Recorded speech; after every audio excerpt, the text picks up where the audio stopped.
What's up? Hold on a second. It says that we're having a problem here. Okay. Hold on. Let me check. Hello, everybody. Sorry. It says here that we're having some issues with Facebook. Give me a second, please.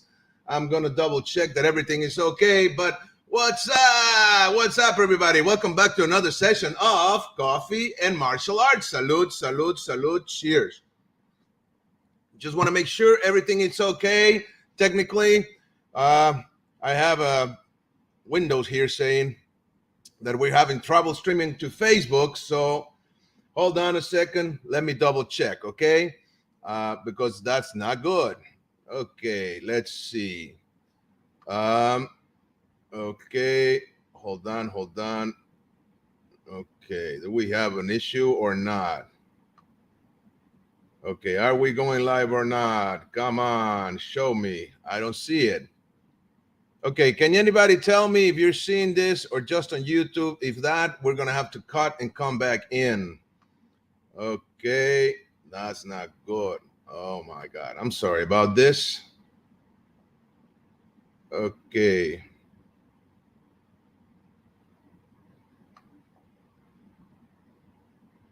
Okay, we don't see it. Let me check.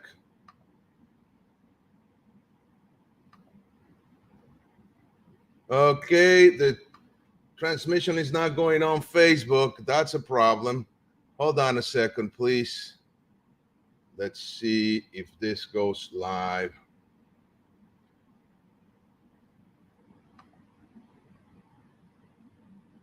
Okay.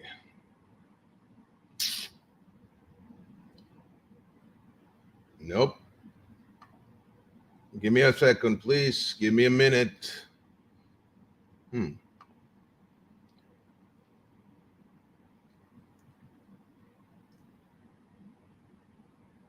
Okay. Not going here either. There we go. There we are. Okay, we are going live here. Okay, that's something. Okay, if anybody sees me, can you make a comment? Let's see, we have a comment here already. Alicia Aranda through Facebook saying hello. Okay, so it looks like we are live.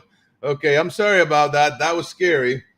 Let's see, let me double check on the other page that everything goes well. We are going live. Okay, so now I can make the proper announcement. Sorry, that was that changed my entry a little bit.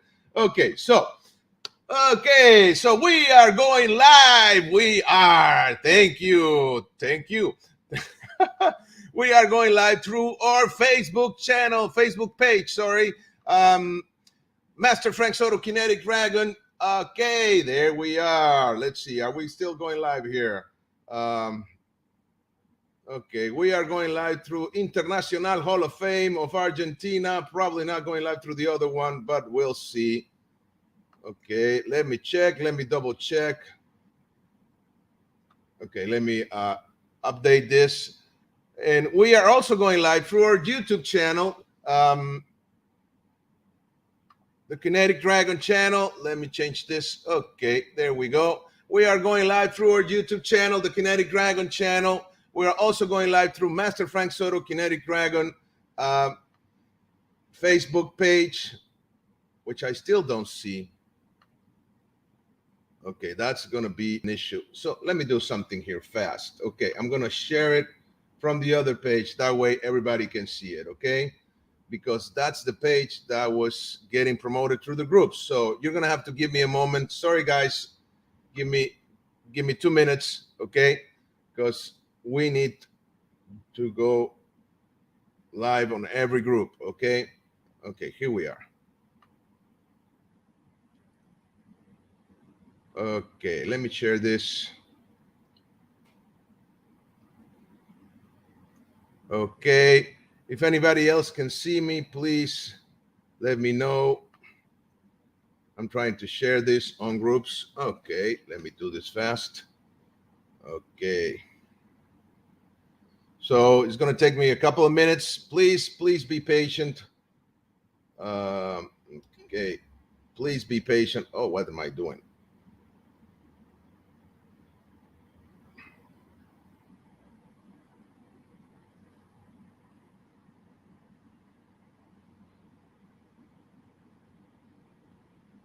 Okay, we are. Okay, so everybody is watching. Please go to the page of International Hall of Fame of Argentina. We are going live there. We're definitely going live there. We're not going live through the other one. That's a problem. We'll see how to fix that. Sorry about that. Um, I'm probably going to have to cut off and do this again. Okay, everybody, if anybody is watching, I'm going to have to cut this live and go back at it again. Is that okay, sir? Can we? Yeah. Oh, yeah. Absolutely. Definitely. Okay, because we're not going through the main page, and that's not good. Okay. So I'm going to cut this. I'll send you a link again so we can go into another link. Okay. Okay. Sorry about that. Messenger, right? Yes, I'll get it through Messenger right away. Okay. It will take me 3 minutes or so. All right. Okay.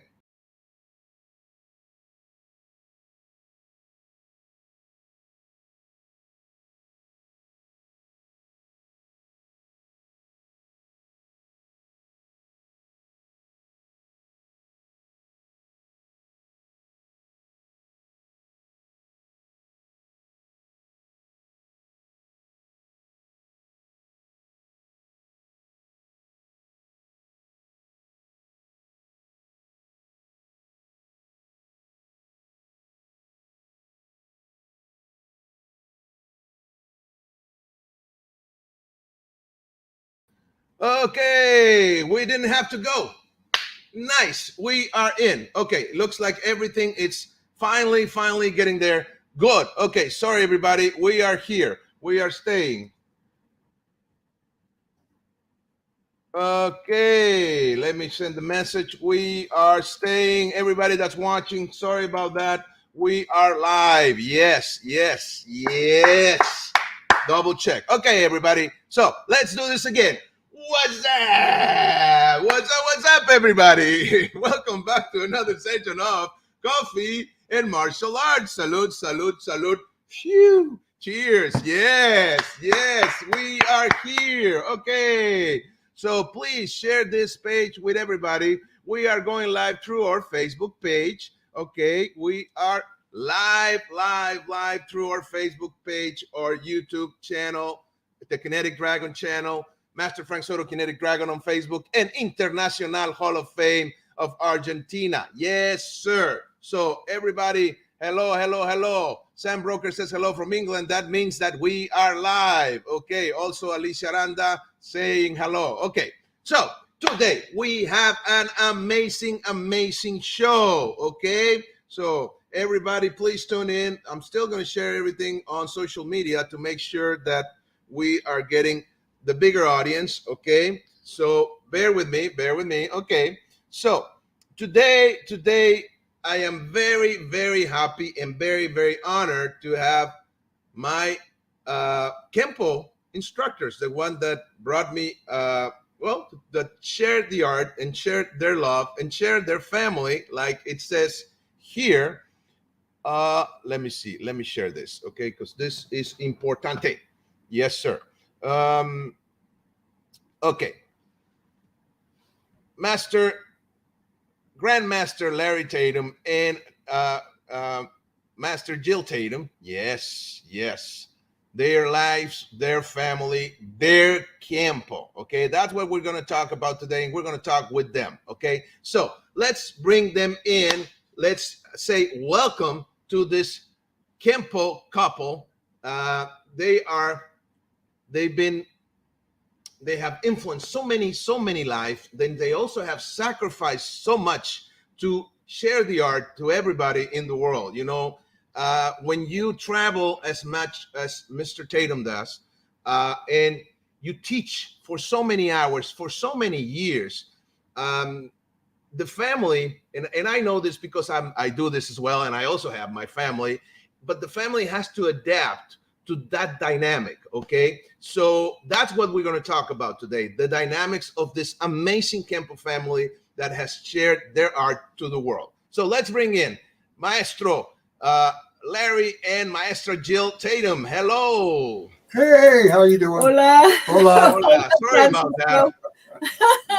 Francisco. That was scary, but Yes. it looks like everything's fine now. You did a good job. Yeah, well, now I'm making sure that this is shared in the groups and stuff, but it looks like we're getting some people coming in, so it should be fine. Hello, how you doing? Doing good. We're doing good this morning. Salute. Got coffee? Salud. Un día voy a tomar café. Oh, it's okay. You don't have to. I'll drink all the coffee for you. No problem. Okay.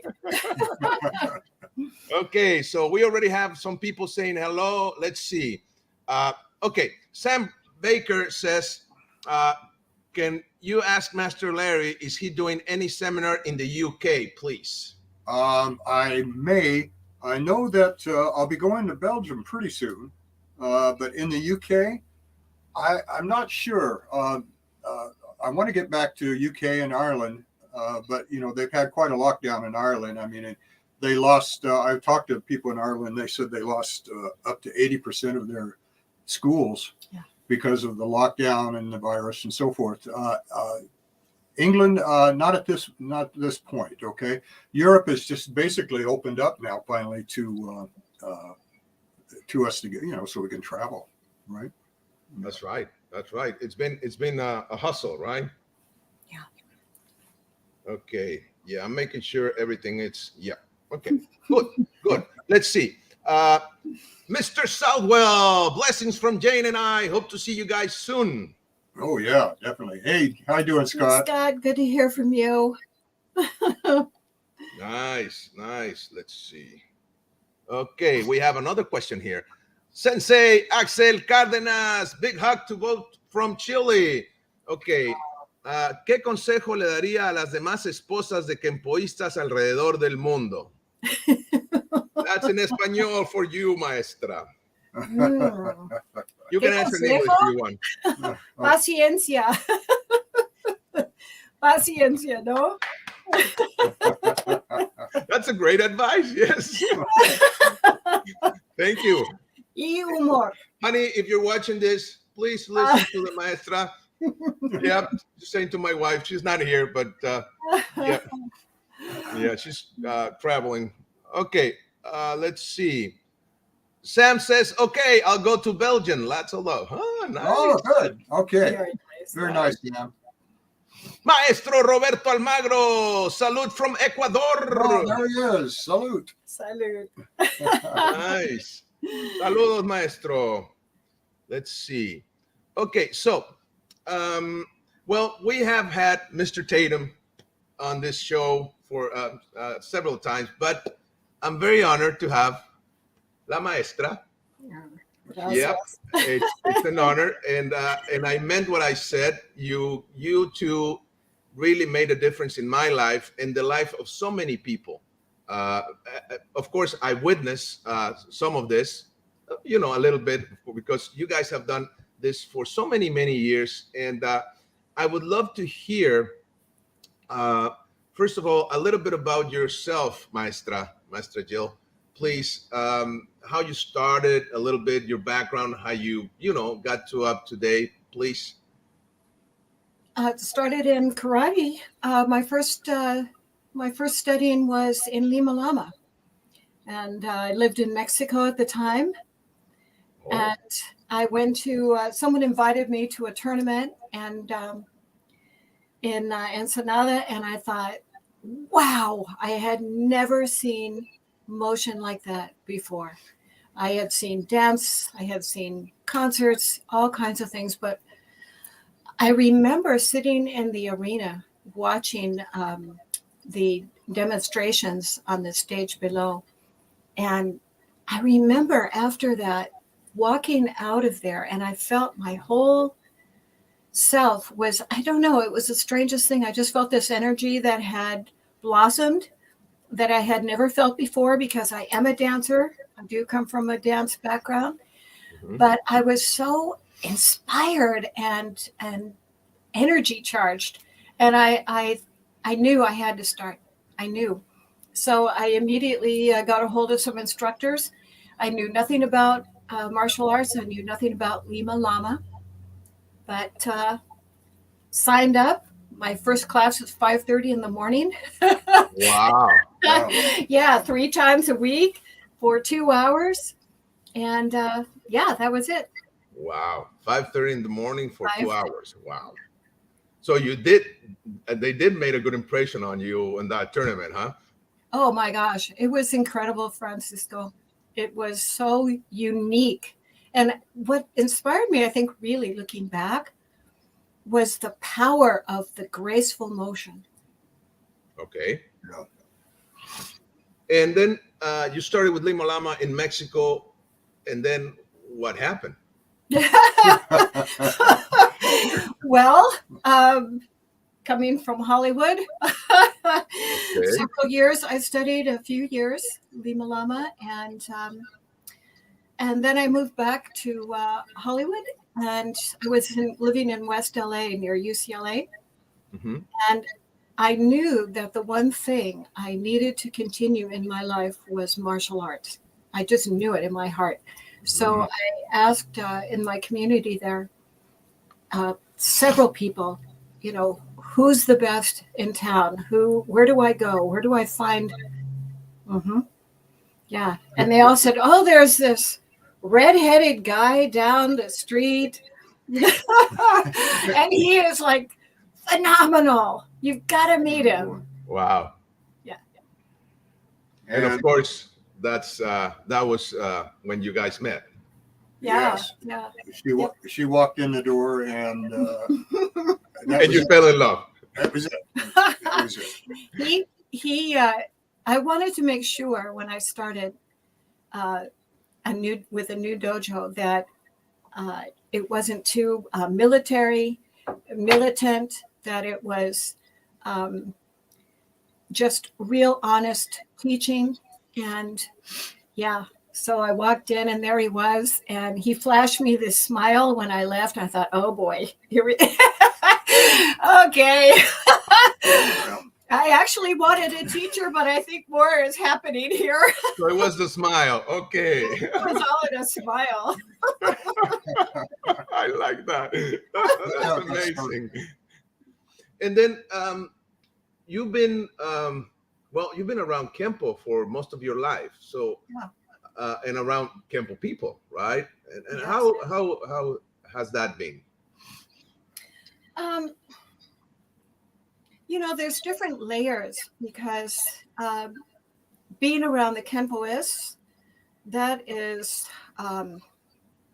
so energy charging. And each time I would enter the mats as a student, and later on as Master Tatum's wife and his student, I just couldn't get enough of that. That was so important to me. And other women would ask me, how do you allow your teacher your husband to teach you? How can you do that? Doesn't it bother you when he corrects you? And I said, no, it does not. I'm a student and I want to learn this. And whatever he can share with me, I appreciate. And then later on, becoming a teacher, that was really incredible. I think all of us know as teachers that a part of us that we haven't previously developed comes into fruition. And sharing, understanding with compassion, and helping someone build confidence, helping them find their inner strengths. That was a beauty that I didn't expect. But that is what made me a true martial artist, I think. You can get out there and punch and kick, but to share that and to grow that within others, inspire, that's what brings us here. No, Yeah, it's when she steps on the mat and she just talks about something, people stop and listen. Period. It's just her nature. Her aura precedes her when she moves or talk. And when I met her, she was so good at doing Lima Lama, and so I asked her, could you show me a little bit what you do on the first lesson so that I could get an idea of where to begin her lessons. and she did one of the smaller forms, and I was so impressed. I really didn't want to change. I didn't want to change her because she was, I wanted to. I didn't want to disturb that pool of water that she had done with Lima Llama. It was just beautiful, and she was so strong. So then I just told her, I said, basically, I'm going to add on, okay, and that was a big step for me too, learning how to add on and not distracting or subtracting rather from what somebody already knows, but adding on. And that worked out really well. Yeah, that was good. Nice, nice. Okay, we have, let's see. Maestro Almar was saying, un gusto conocerla, Maestra Jill. Espero algún momento pueda venir a Ecuador. Hola, Roberto. Sí, me gustaría mucho. A un día, tal vez, ¿no? Gracias. Frank, it was, I didn't realize the importance of it when I met Jill, and when you meet the half of you that is more than just to compliment you, but they're part of your journey. And when she was in Mexico, she taught English, okay, and she learned Spanish there. And little did I know that I would need her to speak Spanish for me years later, because I go to so many, Spanish-speaking countries around the world. And so in the association, she's made it possible for me to make that transition across. And I think, and another thing, when I met Jill, she complimented me in not just because we got along, but didn't want to take away from what I was. Okay. And in some marriages, they meet and each one tries to change them. But that wasn't the case. This was just the opposite. We both wanted and did enhance each other's best qualities, of course. But at the same time, when you marry somebody, you marry them for what they are. Yeah. Okay. Not what you jump in and say, okay, I'm going to change them into something that I want. Right. And it was a big difference. Okay. And that was, that's why I say I knew that when she came in, she was going to be part of the journey. Okay. Yeah. No, but that is good advice, really, for married couples, is that you have to recognize the reason you are attracted to them, fall in love with them in the first place. And that is what you develop. And it is hard for wives, I know, as wives of martial art teachers and dojo owners. It's hard because they see them all the time sharing so much with others. They come home, they're exhausted. They don't want to talk anymore. They just kind of, need to just chill out. And it's sometimes, it's hard to understand that. But when you realize that there is something very special about sharing, and that whole profession in itself, it is such an amazing genre of giving and sharing and developing people's humor, their personalities, in children, again, their confidence, their strength, their understanding of the human condition, fear, anxiety, pain, what it means to be bullied, all of those things. It makes such an amazing life. It makes it all worthwhile. You just hang on to that. One guy asked Jill a few years ago, not too long ago, actually, said, well, when is your husband going to retire? Yeah. And the way he said it was insulting. Yeah. Okay, because I could tell he wanted me to retire. Okay. Like, when's he going to get out of the way? Yeah. And she looked at him. She said, he can't retire from himself. Yeah. That's what he is. Yeah, it's not what he does. It's what he is. And I think that as martial artists, it's a priority. It's what we are. Yeah. I agree. Yes. I know you know that. Definitely. You've Yes, lived yes. that. You know, when my wife and I got married, she told me, she said, I knew I would have to share you Yes. with another passion, another love. So Yes. and I was okay with that since the beginning. So Yes. yeah, that's what happens when you have a passion, right, in life. Hmm. Yeah. Yeah. You take that away, and then you're living with an empty shell. It's not right. Nice. Let's see. We have people saying hello here. Maestro Edward Chavez. Hello, Mr. and Mrs. Tatum here from Arizona. Thank you Hey, for how you doing, sharing. Edward? Hi, Edward. Good to hear from you. Mr. Alfred Magnan. Greetings from Miami to both of you. Hey, Alfred. Hello, sir. Um, we're already in conversations to bring you on the show, sir. Ah. Mel Kiso, good afternoon, teachers. Greeting from Chile. Hola, Hola. hola, Mel. Mucho gusto. Let's see. Laura Espinosa, maestra, dice saludos Laura, there desde she is. Chile. Muchas bendiciones, blessings for your family, Master Larry. Y dice, es un gran honor tener a la maestra. También queremos tenerla en Chile. Gracias, igualmente. Mucho gusto. Nice. Scott Sadwell says, thank you, Jill and Larry, for being such a great role model for us as a Kenpo couple who follow their faith and keeping it real.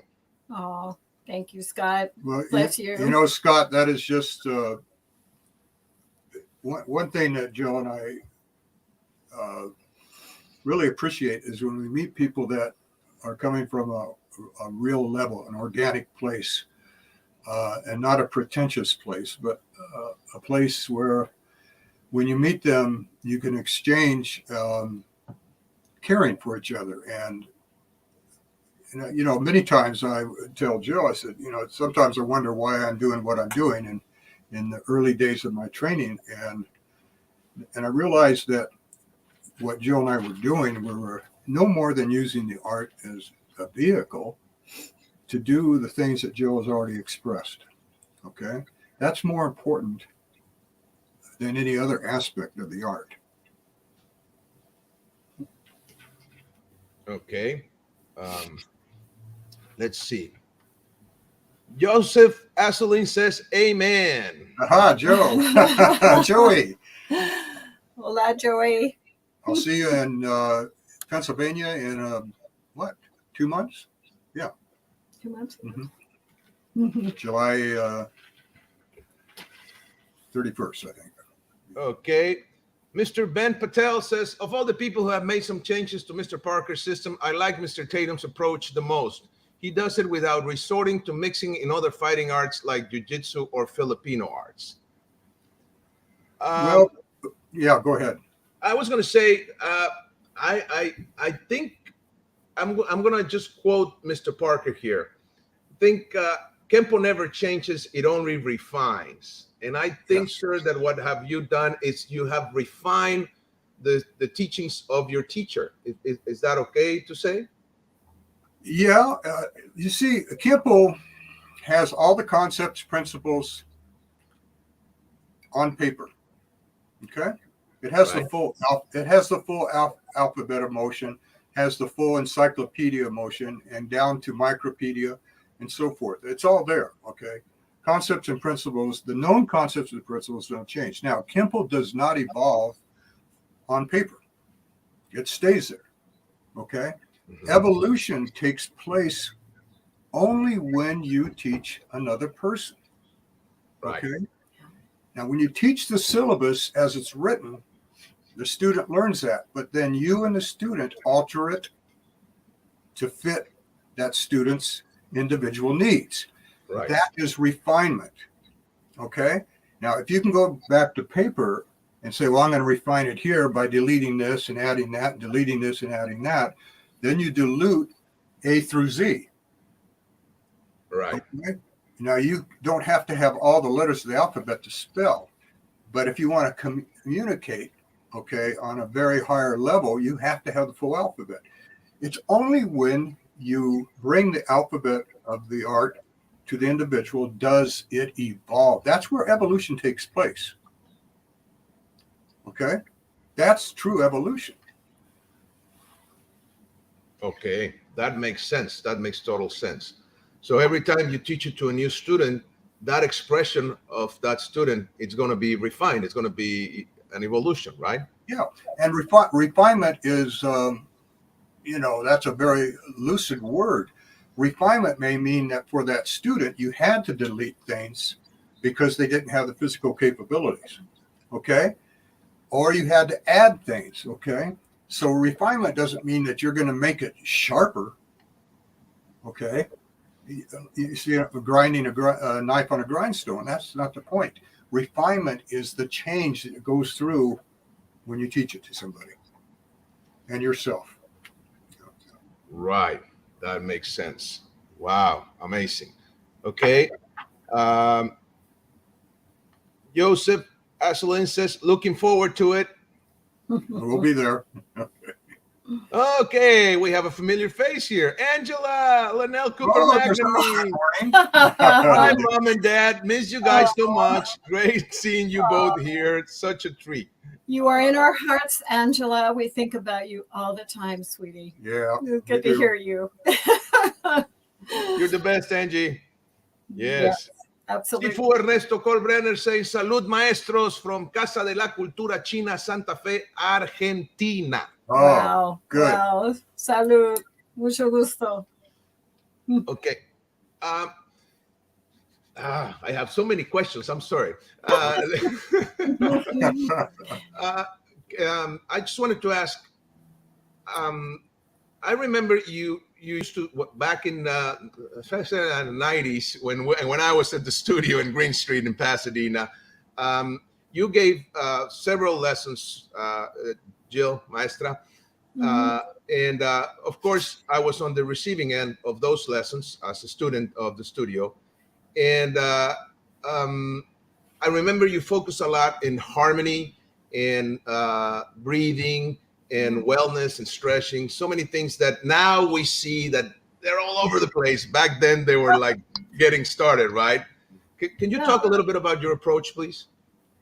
Yeah, that hasn't changed, Frankie. Anybody who likes my teaching or hates it knows because I'm a stickler for the balance. Yeah. And it's got to be the balance. It starts in the stance, the boring stuff, the redundant things. You have to develop that stance.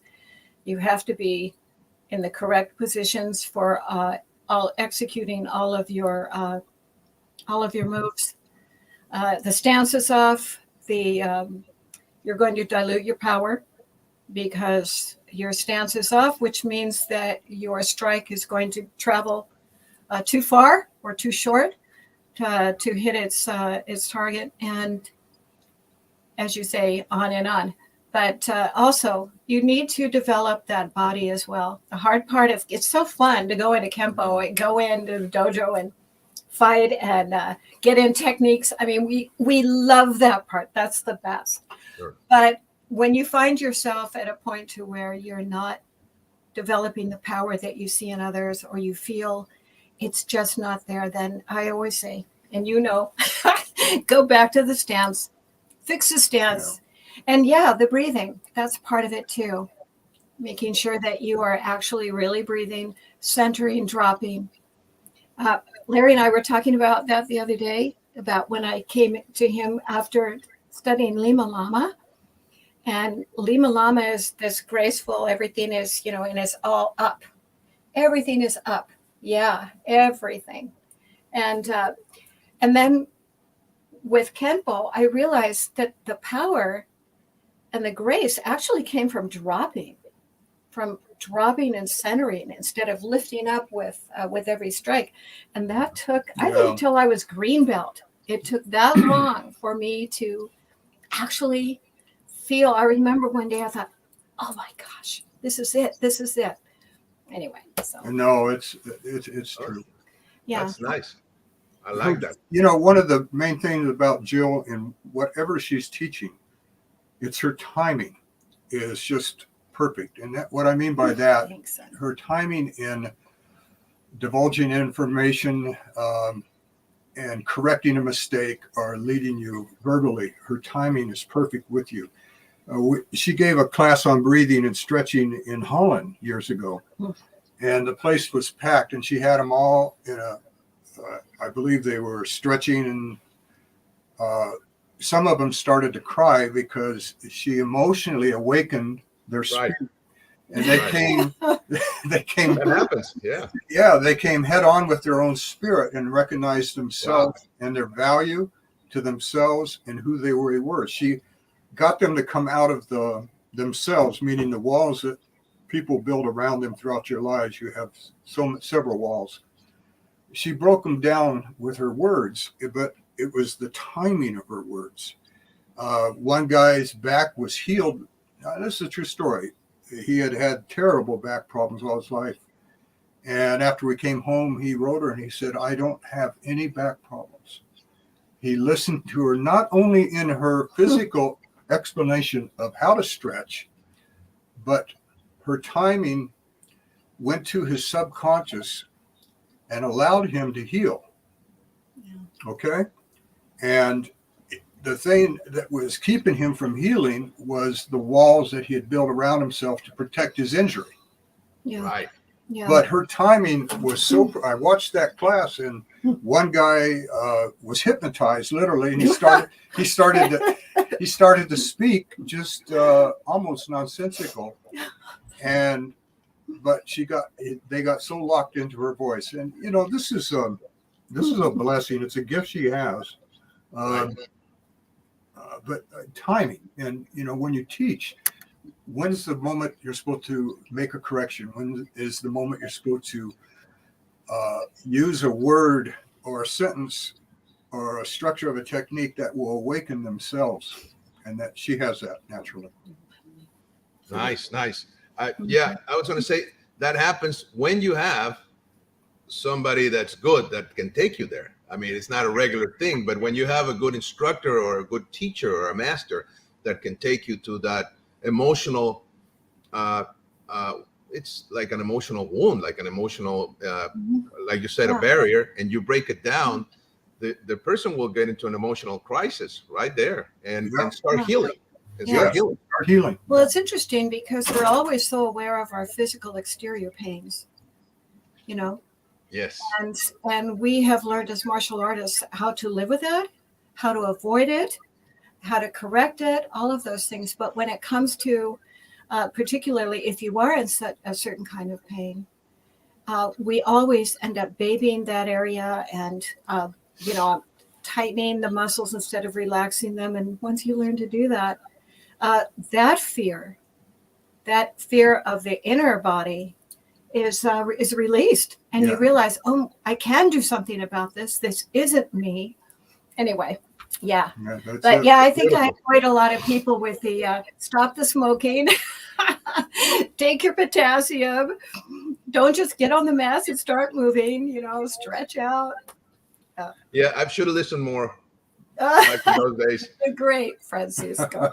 I did. It took me a while to get the lesson, but I got it eventually. We had some black belts, and being in the dojo, you know who they are, that would rather take a master black belt class than get into my stretch class. That's they were right. Like, I can't take that pain. Well, it was hard, and it is. Yeah. You got to get out of your comfort zone. Yes. Sure. So it's a challenge. It's a good challenge, but it's a challenge. Yeah. Funny. Yes. Okay. Ronald Briones, saludos from Ecuador. Salud, Ronald. Salud. Angela says, as you both live in mind. Thank you so much. Thank you, Angela. Okay. James Burkle says, hello, Jasper in. Say hi, Grandmaster Tatum and Jill. Hello, Hola. Jasper. Jasper, Indiana, from Indiana, I guess. Yes. Thank you. Okay, let's see. Alfred has a question for both of you.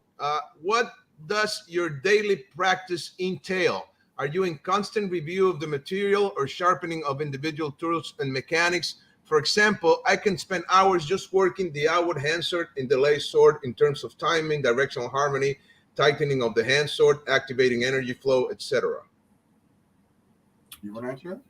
You go. Oh, okay. All right. What does your daily practice? Oh, gosh. Okay, this is the best way I could explain it. In my earlier years, younger years of teaching, I would practice every day. We didn't have videos then, so I couldn't watch myself. So I'd go into a room where I had mirrors on all four walls. And so I could see the side of me and the reverse of myself.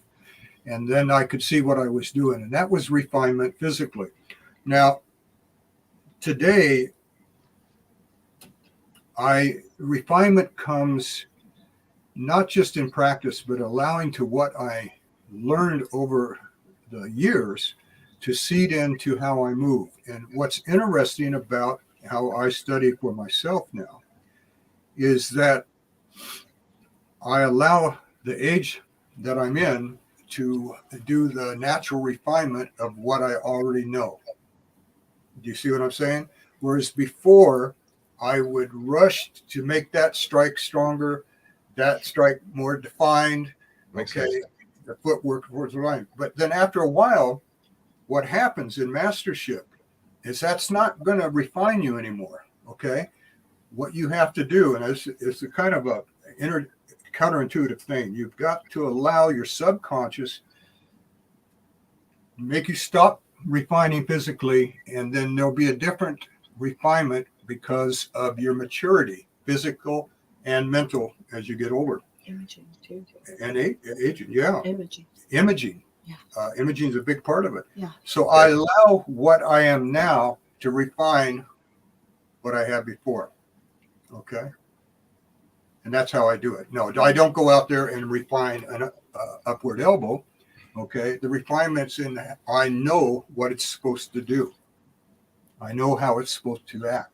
I know how it's supposed to interact. Okay, so forth. And it's the same with Jill. I mean, she gets better every year in emotion because she has all those years that are now catching up. Okay. And like I said before, you have this physical ability, but then, your master abilities down here, and it finally has to catch up. Okay. Yeah. And that's what happens. Yeah. It was like the bricklayer was so good that when he was laying bricks, he would just hit it just lightly and the brick would break exactly where he wanted it to break. Okay. In the old days, he would have to hit that thing and learn, but his age allowed it to catch up to him. Can I add something in? Of course, please. I always tease Larry. There's a part of one of the ways that I guess you could call it studying, but it's we don't look at it that way. I'm always teasing, and we'll go to lunch each day, and we get into these amazing conversations about the universal pattern, about the energy patterns of the earth, about the energy patterns within the body, about the parameters, and how you can get out of one parameter and into another. And what's fascinating is that there's so much more to physical motion and imaging. And you finally start tuning into the way that our physicality as humans on this earth are constructed. And it's just so fascinating because you begin to understand line and energy more than you could possibly imagine as, beginning students standing on that mat. Yeah. Anyway, I'm always teasing him. I say, "Oh, this should have been the podcast Lunch with Larry," because it's so amazing how the parallels of the lines that we use within the universal pattern and the lines that we travel on within the globe. And I don't mean physical traveling, but I mean energy, so forth. And the way we're so connected. I'm probably not saying this quite right. No, you are. Absolutely, you are. No, I agree. Yeah. But universality, yeah, if that's a word, universality of what the art does for you. Yeah. And laws of physics, just, laws of physics. all the elements of actually living on this earth and living within it, and tuning into that strength somehow, feeling that in a whole other way. Yeah, exactly. Yeah. Beautiful. Let's see. Alfred says, it's wisdom in reading and understanding your body, he said, not bottom, to the most minute details. Okay. I think you should also understand your bottom as well. Sorry about that. I do. But he said he did correct. Body, not bottom. Muy importante. I had to say it. I'm sorry. Sorry, Mr. Magnan, but I had to say it. I know. Right. Okay. It never sees the light of day. Sorry about that. Sensor. Okay, while Nick Venter says, greeting to all from Tujunga, California. Unfortunately, I have been out of training for 15 years due to illness. I want to attempt to train again. Grandmaster Tatum, do you still teach in a home-based dojo? Yes, I do. I teach incoming students that want to fly into Prescott, Arizona, and they make appointments with me, and sometimes they stay a day or even 3 or 4 days, up to a week, and I train them here. I do. Do I go down and open up the door at 9 o'clock in the morning like I did for 51 years? No. Okay. That window, that door was shut. Okay. After teaching 38,000 students and 168,000 teaching hours, no. But I make appointments with people. Okay. I had to get used to that. I had to get used to not waking up, say, okay, I got to go down and turn the key. But see, it was my nature to be somewhat micromanaging. I enjoyed being in one school every day and to meet everyone, all my friends, and the other family of people. But no, if you want to take lessons, we'd be happy to. Just make an appointment and we do it that way. Would it be safe to say that you have refined the way that you teach now? I'm not the same teacher. I'm not the same. I can get more out of a student in a shorter period of time. Of course. So, yeah. Makes sense. Let's see. Weapons Academy. Maestro Tim Bulot says, hello, Larry, Jill, and Frank. Listening in from my squad car when I can. Hey, Tim. Yeah, Tim. Y'all are awesome. Respects and salute from Texas. One of these days, we're going to have to talk about our Jeeps. Yes, he also he rebuilds Jeeps, but he's gone all over the world, and he has done so much for the art and done so much for helping people. He's also a police officer in Texas, and specialist. He is a weapons specialist to the nth degree. Okay, he's the man you go to. Yes. Okay. I agree. Yeah, I have studied with him the weapons part, and it's just amazing. Yeah, a true tactician. Truly. Yeah. Let's see. We have more comments here. Okay. Bagelis Drossos. Hello, Master Frank. Salute, Master Larry, Tatum, and Jill from Greece. Hello. Hello, salute. Okay. Andrés Vallejos. Saludos, maestros from Mérida, Mexico. Oh, It will be an honor to be able to meet you one day. Absolutely. Mucho gusto. ¿Qué tal? Alfred says, LOL. Laugh out loud. Okay. Sorry, sir. My bad. That's all right. Okay. Let's see. Joseph Asselin says, I remember practicing my horse stance in your living room and Jill walking by, looking and immediately noticing and adjusting how I balance and distribute my weight. I still hear your voice in my head. Shift your weight back on your heels. Okay, Joey.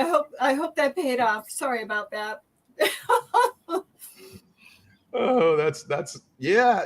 I remember that. That yes. sounds familiar, huh? Yeah. Especially, I remember that class when you had us doing that stretching, just going down on one leg and stretching the other leg. I was just suffering. Like I said, I should have done it more. Yeah. It's all about the breath. Yeah, because we panic, we're stretching and it's hurting, and we start panicking. We think, oh my gosh, I can't allow my muscles to stretch anymore because I'm really going to be in pain. But instead, it's the opposite. You have to breathe through and relax them. And when you do, they elongate. That's how we obtain more I'm thinking Spanish and English here. Elasticity. Thank you. And yeah, it hurts at first. You know, when I teach the police down here, I always tell them the hardest part for a brute is to be gentle. And they look at me like, right? When I say brute, I mean brutal. I said, right, of course, right? But the hardest part for some guy that is brutal, it's to have that smoothness, to have that finesse, right? Mm-hmm. And I guess that I should say I learned a lot from you because you want to have that smoothness, that finesse, that breathing, and that flowness of the body, right? Mm-hmm. Yes, exactly. Yeah. Okay, let's see. We have some more people saying hello. Paul Slater says, "True legends right here." Oh, thank you, Paul. Okay, Joseph says, "Absolutely game changer." Wow. Let's see. Master Art Mason says, "Good day and best wish from Romania." Romania. Good nice to meet you. Nice to meet you. Thank you. Art. Nice. Cool. So cool. Wow. I think that's the first. I think that's the first from Romania that I know of. Yeah, that's really neat. Yeah. That is, yes. First one. So cool. Well, is there anything you would like to recommend to people when it comes to their training, how to make their Kenpo better when they're aging, basically? Because I can say from my experience, once you start getting older, then everything starts hurting, right? Because of that power thing, right? Yes. And how to make it better, how to get to that, what you mentioned, that physicality and that mastery, how to bring it together, because you talked a little bit about that. Well, I would embrace your age, okay? Embrace your maturity. And don't try to say, okay, I'm going to start running because I'm getting older and I want to be 20 again, okay? Right. Or I want to be 30 again. Or I'm going to start lifting weights because I want to be 20 again. Or I'm going to go out and get into tournaments because I want to be young again, okay? It doesn't work that way because you end up hurting yourself physically, okay? And then when you hurt yourself physically, emotionally, you hurt yourself as well because you're not getting those results that you had when you were 20, okay? You can't go backwards. You can embrace the past, of course, but as you get older, embrace the fact that if you can't do everything, okay, then teach it, okay? If you can't do everything physically you used to do, then teach it, okay? And then you will be part of the growth of the student, and you then will feel that reward in yourself. You really will. You'll feel youthful, okay, at that point. I moved stronger and faster than I did 20 years ago. Yeah. As Joe will tell you. Now, it's mind-blowing, truly. But yeah. The next day I'll pay for it. Yeah. Okay. Yeah. It'll hurt. Okay. Right. It hurt because as you get older, you don't heal as quickly. Okay. Just don't go backwards saying that I want to be what I was when I was 18. That you can have as much enjoyment in the art by refining yourself with your age. And if you do it slowly and embrace it, you will move better. Yeah. Okay. But just understand that you're not going to heal as quickly. Okay. I watch people go out and they start in their 60s, kicking higher than the waist, and your hip, you're going to ruin your hips. You're going to ruin your knee. I watch people start jogging down the street, then they have a heart attack, okay? Or fallen arches, okay? And all this, it doesn't make you youthful. Okay. If I can't do something physically, I'll teach it. And if I can't teach it, I'll send a student to somebody that can. Okay. Okay. So it's embrace what you can do and refine what you can do. You know, I've listened to, I play the guitar, and so does Jill. And one guy who was 72 years old, and he was a boxer, and he played in a very famous orchestra. He passed away a few years ago. And he played better at 72 years old than he did when he was 30, because he embraced his maturity. Yeah. Also, I would like to say too that the art is so extensive. It's so much more than just physicality on that mat. Nice. And as you age, you know, you develop a sense of natural economy of motion. And I don't mean because so much it hurts when you move, but because you've learned so much about motion and about how to instill that power so much quicker. You're not learning shortcuts.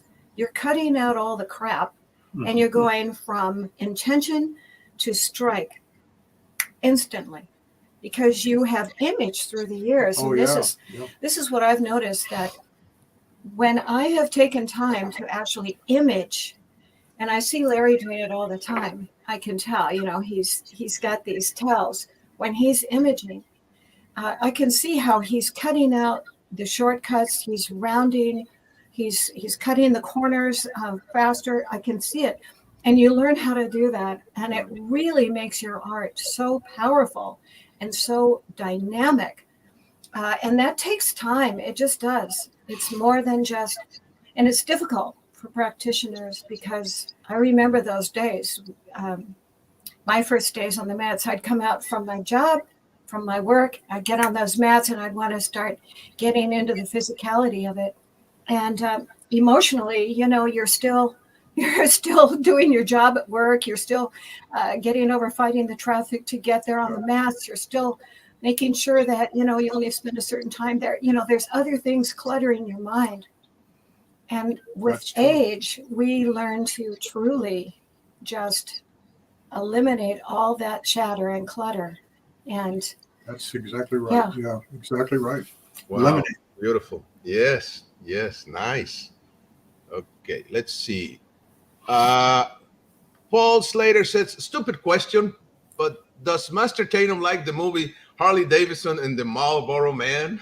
I did when it first came out. Yeah, I did. I liked it. You know, my Harley, which I sold about a year and a half ago, finally. Yeah. But I had Jill got it for my birthday for me. She surprised me with it.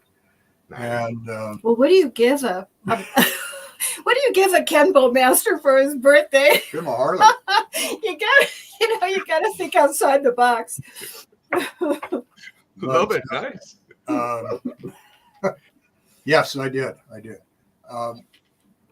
You know how when a car is driving past you with a dog sticking his head out, and dogs love it, and now I know why, because when you ride a bike, you smell all the smells that are in the air. You smell the trees, you smell the asphalt, you smell perfume from another person's car. It's the you can stop right there. Now I know why. I don't want to know all the smells.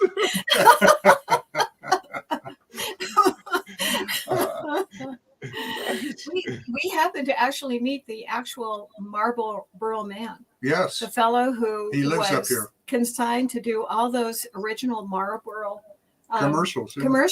Yeah, he recently passed, but we did meet him here. Yeah. And I tell you, in his older age, he looked just as incredible as he did when he was doing those commercials. Wow. Cool. He must not have smoked. Hours later says, ha, ha, ha.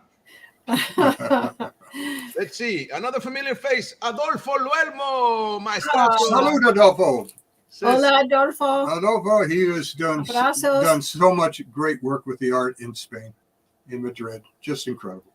Says, what a joy to see you and to be able to send you a strong hug. I can only say and confirm that Grandmaster Tatum is the best. Ah, igualmente, Adolfo. Saludos Maestro a su Adolfo, familia. saludos. A ver cuándo nos ponemos en contacto para entrevistarlo, maestro. Mm. Let's see. Alfred Magnan says there was a conversation the other day in one of the Kenpo groups on Facebook. The discussion was on slap checking and how it's more than just to check for possible counters. Can you expound on this topic, as we had some good discussions about it on Facebook? Okay, yes. All right. Simply put, it's using both halves of your body. Okay? You're asymmetrical. Your right side is governed by the left side of your brain. The left side is governed by the right side of the brain. Your strength is on your right side. The left side will always be your weak side. Even if you train them equally, the left will never be what the right is naturally. Okay? So, what was I going to say? What was the question? Slap checks. Slap check. Look, when you walk down the street, both arms do this, right? You don't walk down the street with one arm doing that and the other one's frozen, right? Well, not me. No. I'm weird, but I'm not that weird. Yes. Okay. When you get weird, you do. Okay. So you have to have nature has a counterbalance. So Right. when you slap, what do you see? You see both halves of my what? The body. If I keep this hand solid, what do you see? Only one half of my body is in motion or generating energy. But when both halves of the body join in concert together, okay, that's where you're getting your power. And sometimes I watch guys, they'll do something like cooking wings and they'll put this hand here and they'll go up, down, up, claw, or up and just claw. But when you do it with the slaps, okay, then both halves of the body are connecting on a center line. So all of your mass is directed to the target. Okay. Now you can do direct opposites where you don't slap, but you pull away from it. But at least that is utilizing both sides of the body through expansion.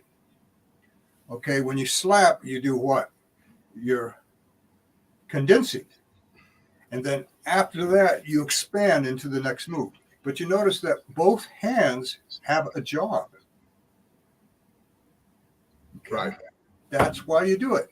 If I slap here, it's because I want my center line to be occupied with both halves of my body. If I just do this, I better have a hold of him with the other hand as I do it, and then that will suffice, okay? But if I don't, and I want to get maximum power, I bring both hands, okay? And they become pivotal points, okay, for other strikes. They hinge off each other. Nice. Okay. Nice. Beautiful. Okay. Hector Baltazar says, greetings, Tatum family. A hug from Chile, Viña del Mar. Hello. Oh, beautiful. Hola, Hector. Saludos. Nice. Well, we'll still have, there's been an hour, but we started a little bit Keep going. It's late fine. because of the hustle. You still have time? I just wanted to ask. Yeah. Are we good? Yeah. Okay. Oh, definitely. Oh, Yeah. great. I also I wanted to go a little bit more in depth with the wellness side of asking Master Jill, the wellness side of Kenpo, of training. I see a trend now within the Kenpo seniors and instructors, a good trend that everybody is kind of losing weight, including me, I should say, of course, and getting more, not just in shape, but in a healthier way, right? The awareness of the health, because of today, I guess, of the times that we live today, the awareness of, eating healthy, training healthy, and taking care of the joints and the muscles has evolved and improved. But like I said, this is something you've been talking about for, I mean, Decades. many years. Yes. Can we go into this more? Because I think this is something that can, it's like an insurance for the Kenpoist Mhm. that they can continue to do the art for many years to come, right? Because you want Yeah. to be able to, like Yeah. you said, move better when you get older, right? Mhm. Mhm. Well, as you know, I've been teaching that for a long time. And I think what got me started in it originally was as a young person, I was always having really bad stomach issues. It was just chronic for me, and it's been that way my whole life. So very early on, I had to realize, I had to stop thinking, gosh, I'm so young, I can do everything. And I actually had to think about things I never wanted to think about, which is my intestines and the way my heart pumps and all of those things. So I studied that intensively, and I had to as a way of saving, being able to get through my day, actually. Wow. But I think that there's an interesting thing, I think, that happens. If you are a complete martial artist, then it means that your body is a complete vessel. It's not just what we do here and how we, knock into things and push stuff around. But we actually start internalizing more feelings. We're becoming more aware of that. And as you know, through that stretching exercise, that's what I was teaching, how to become more aware of what's going on. For example, if you're moving your hand here, you should also know what your left toe is doing at the same time. So you start developing this awareness of your muscles, of what's tensing, what isn't. They say that tension and stress is the number one killer. Yeah. That creates more heart attacks, Mm-hmm. more strokes. It is. Anxiety creates more artery diseases, Mhm. and of course also more stomach diseases and so forth. But It that does. is it. Yeah, she's right. And I feel that, just try to imagine not always having junk food. I mean, I love it, but yeah, just start thinking about it a little bit and do your own experimentation. If you start eating something and you start becoming aware that it's hurting, for example, beef products we know now can create more arthritis. The joints will collect more minerals and more toxins from that meat, and it collects them. Our body is not designed to shove those out, so it's going to land in your joints. Yeah. So be aware of that. Be aware of how to clear that out. And again, it does come back to balance, Francisco. It does. And it's hard. It takes years to learn that. But again, economy of motion, imaging, understanding, and having fun with things, not just grabbing the first thing that is to eat that is easy and convenient and something you love. But start finding other things. If you really love sugar, get into some fruits. Drop the pastries. The fat gain is basically carbs, but it's starch. It's pasta, Right. bread, the stuff that I love the most. Being a Portuguese, I can't live without my pan. Y pan dulce también. Oy. Yeah, right. But Yeah. it's just awareness and experimenting and being kind to yourself. Stop thinking that just because you have this body, you can slam it all over the place. That's true. Yeah, have some grace, treat yourself. That's right. Yeah. That's right. Right. Thank you. Let's see. Alfred Magnan says, love the way you phrase it, as using both half of the body. Great stuff. Ah, good, Alfred. Glad you got it. Nice, nice. Hector asks, when is Master Larry Tatum coming to Chile? That's a good I believe October. We're working on that now. Nice, nice. Yeah. Yes, yes. You remember Saludos. that trip we made to Francisco that we made was Venezuela? Yes, that was Yeah. 98. Yeah. Yeah. That was an adventure. That I was. remember being knocked out, yes, by Oh, the men with that nice elbow, and I was just standing there like, don't fall, don't fall, don't fall. I remember that. And I remember you noticed, you looked at me like, oh my God. Yeah. You noticed I was gone. You Right. did it That well. was You cool. hid that very well. You did. Well, I had to. I mean, Yeah. and I was also translating, so I had to come back, but it was good. I mean, those experiences, they stay with me. Translator. Yeah, then and it was an honor. I'm not complaining. It was amazing. I remember the stories that they're so cool, and I remember the people there. It was amazing. I mean, Yeah. the girls, the fighters, Oh, they boy. were like, whoa! I said, yes. Yep. So yes, we had good times, and I got to say, when you guys, when you teach seminars, um, there's like a different way of conveying and teaching the art, right? And bringing people, like you said, sir, faster. Teach them, give them something, and so they can develop faster. Can you elaborate on what you do in seminars, sir? Well, again, it goes back to your timing. And like I said before, I've met guys and I watched them teach, and they say, I want to become a master teacher. And I said, well, let me watch you teach a little bit. And this guy was trying to get this one student to change one thing. And so he went about changing 10 things the student was doing to address the one thing. And it took a half an hour. And it never really got resolved. So I told him, I said, look, change one thing that will change 10 things. Yeah. That's the masterfulness of teaching. And when you can do that, and then it has to be together with your timing.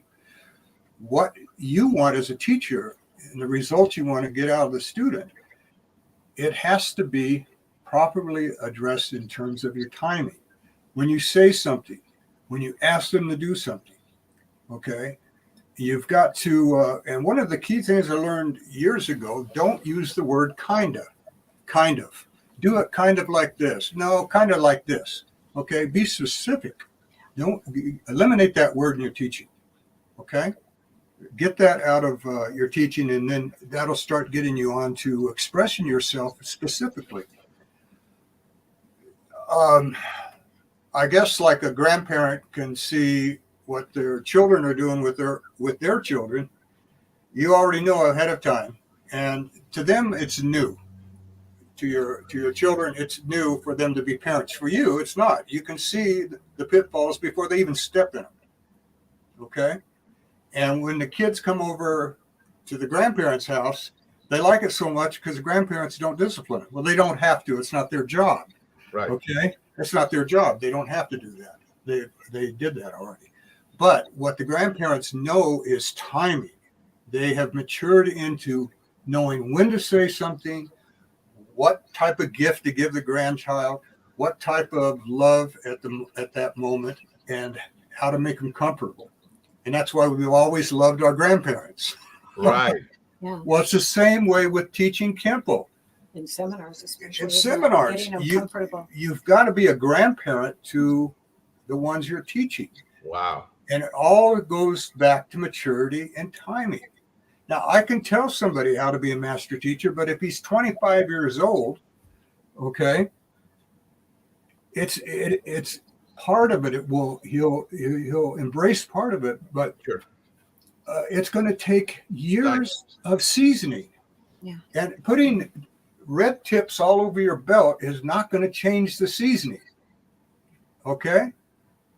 Just to the point, I see people with 7th, 8th, 9th, and 20th degrees, and they think that's going to impress the student. No, it doesn't, because if that doesn't represent your maturity, then it's just color on the belt.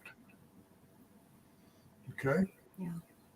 Nice. I like it. Yes. Let's see.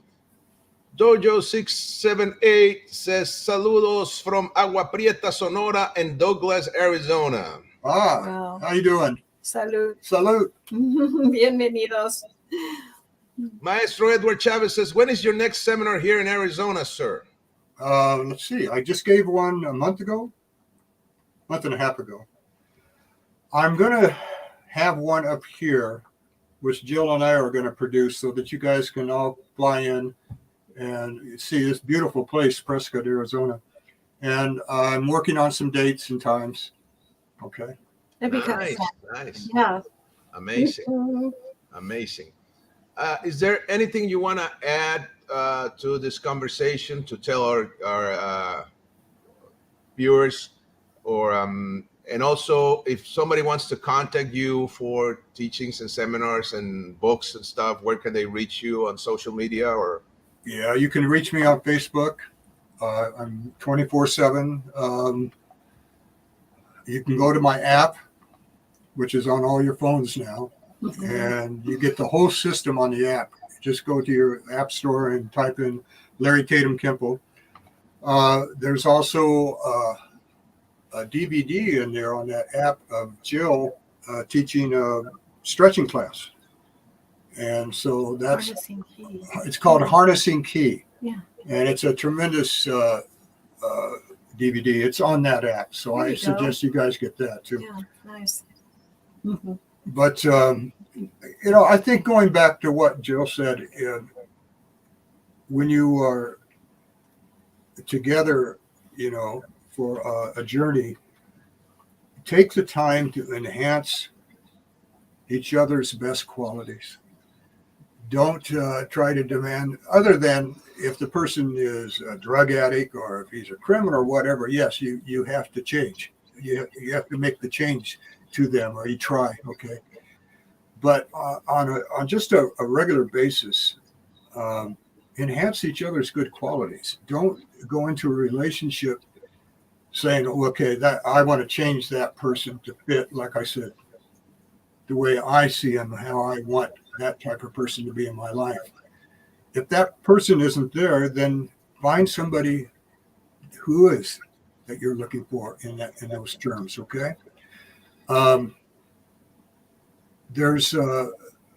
We complement each other no matter where we go. Okay. It's a natural thing. We don't, Jill and I never really played the game of socializing. Okay. And what I mean by the game is that we don't speak in so much trivia. Okay. And I think that we take each other seriously. Okay. And that's very important. Okay. And when you're, because this part of this class today is when you're out and about and you're with your spouse, or girlfriend, boyfriend, whatever, make sure that they are the foremost in your mind with regards to each other in front of people. Okay. And you don't speak for them, but you enhance what they're saying or doing, and you respect each other that way. Does this make sense to you? yes, sir. Okay. I've seen relationships where the spouses, make each other the brunt of the jokes, or they throw each other under the bus so that they look good. Right. Okay. And that's one of the quickest ways to lose respect for each other. Yeah. Okay. And, getting back to, what you do with each other is you don't do that. Okay. And you don't throw each other under the bus. Okay. And I see it too often. And it's human nature for some people. Right. But I'm not trying to get off the track, but I'm just telling you that in a relationship, when you're going to do something like what we're doing, it is, you're both together. Okay. Right. You're both together, and you're respected for that. Okay. And you do that. Just be very careful about understanding the difference between amplifying each other's good qualities or changing them just to fit your needs. It's two different things. Gotcha. Okay. Amazing. Okay. Tim Biola says, LOL, got knocked out with that same elbow on unwinding pendulum on the brown belt video. It still hurts. That's all right. I scolded my elbow after I did that. I did. For 2 days, I scolded my elbow. Tim, I think about that. I think about that all the time. We were like, what do we do? What do we do? Because the film was rolling. And we were thinking, is he going to get up or do we need to cut it? Boy, I tell you. Were you there, Francisco? No, I remember. I learned from that video, though. I remember looking when he. It was unwinding, and then he starts like. Pendulum. Oh, man. Unwinding pendulum. I was doing the extension, and that last elbow came in. And as I swept his leg, his head came right as the elbow. They both hit together. It looked great on camera, Tim. You did good. You did a great job dummying up. We also had a great time filming that movie El Negocio down in Colombia. Oh, I know it. My gosh, that was an adventure, huh? That was an adventure. That was amazing. Talk about the scene, the people, and what was going on around at the time, huh? You know, and I always tell this story because my mom reminded me when I was back in the days in Pasadena, back in the 90s. According to my mom, I don't remember this. I told my mother once, I'm going to be in a movie with Mr. Tatum. I will be in a movie with him. That was like 10, 12, probably 13 years before the movie. And then we did the movie. And she reminded me, said, do you remember what you told me? Wow. What, Mom? Said, you said you were going to be in a movie with your teacher, with Larry. Said, I was like, wow, I didn't remember that. So that was so cool. I mean, that was a dream come true, I should say. But it was amazing, right? Well, kudos to your mother for paying attention to you that much to remember that. Wow. None of this, what we do in the Kenpo world, is by chance. This wasn't Joe and I were born and you were born and it all happened by circumstance. All of this has been played out and is still being played out and laid out by God. I know this. Yeah. I know this, okay? We knew each other before we came here. We all had certain things that we wanted to accomplish with each other. Yeah. With each other. And meeting each other at different times, and it's not just coincidence. It's all part of the entanglement of time and space and matter. Yeah. We do matter, okay, together. This isn't, this was no accident, and it's still not an accident. No. It's playing out, okay? We knew we were going to do this long before we came here.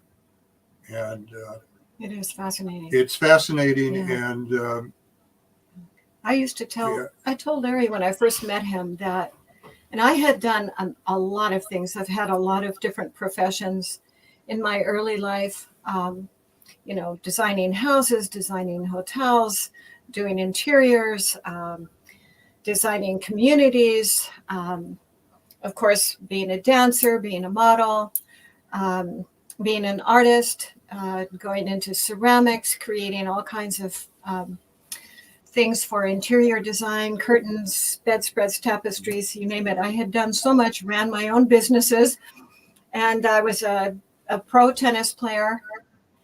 And yet, I knew when I met him, I remember it was so strange. We were just kind of hanging out, and just out of my mouth came this, I'm going to take care of you, and I'm going to be here for you for as long as you need me. Yeah. And I became extremely aware that everything I had done in my life, all of the different trades and all of the different jobs that I had had and professions that I had learned, I realized that it had all, and I knew in my heart, in my soul, that it was all designed to take me to him at that place and time. And that was so incredible. It was like, I've been prepared for this my whole life. It was, I mean, I never believed in that kind of thing before. I did not. But boy, I sure do now. Yeah. It's true. That's you can't deny it. You just can't deny it. It's just beautiful. Frankie, you're still one of our children, sweetie. Oh, Thank you. I still feel that way. We miss you and your family. Yeah. You're gonna make me cry. So. Oh no. All right, okay. You know me. I'm the crier one.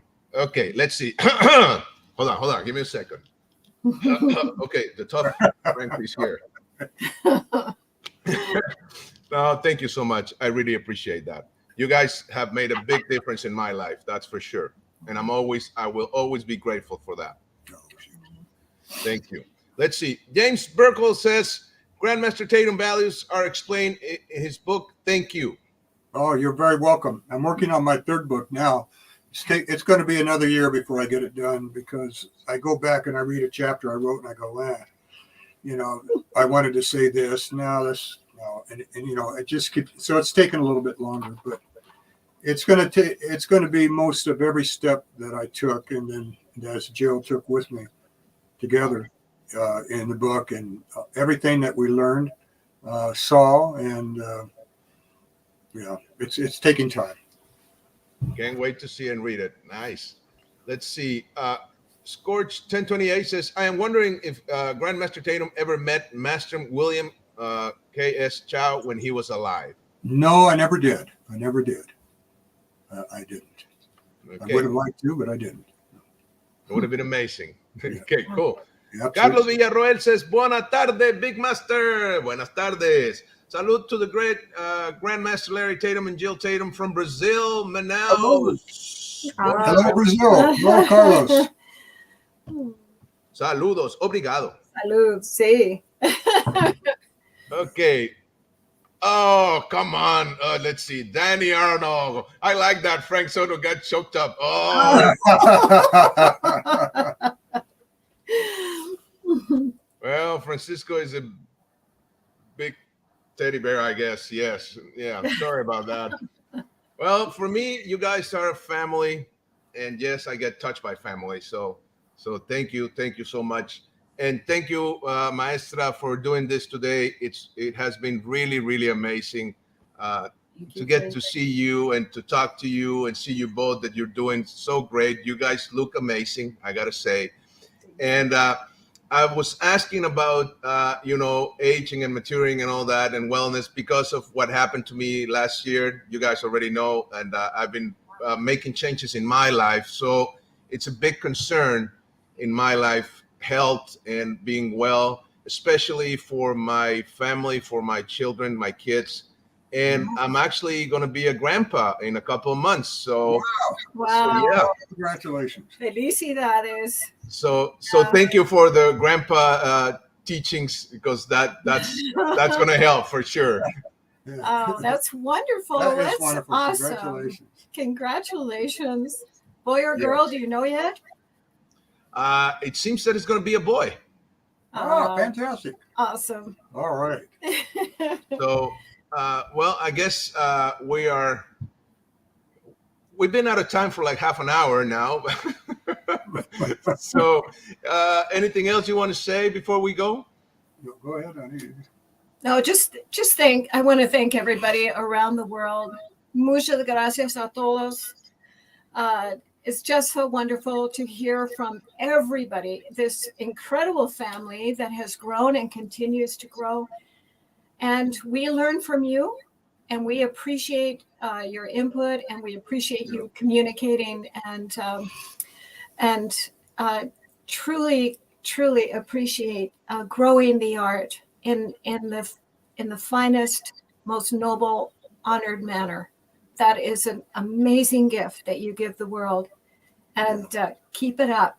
It's been really hard. We know it's been so hard on all of the studios and all of you. And my gosh, you've just been incredible, all of you around the world, keeping those dojos open, keeping in touch with your students, continuing the inspiration, and growing the art, but growing your family. Growing the spreading the love. Beautiful. Thank you. Edward Chavez says, thank you for sharing. Have a great holiday. Oh, thank you, Edward. Gracias, Edward. Well, anything you want to add, sir?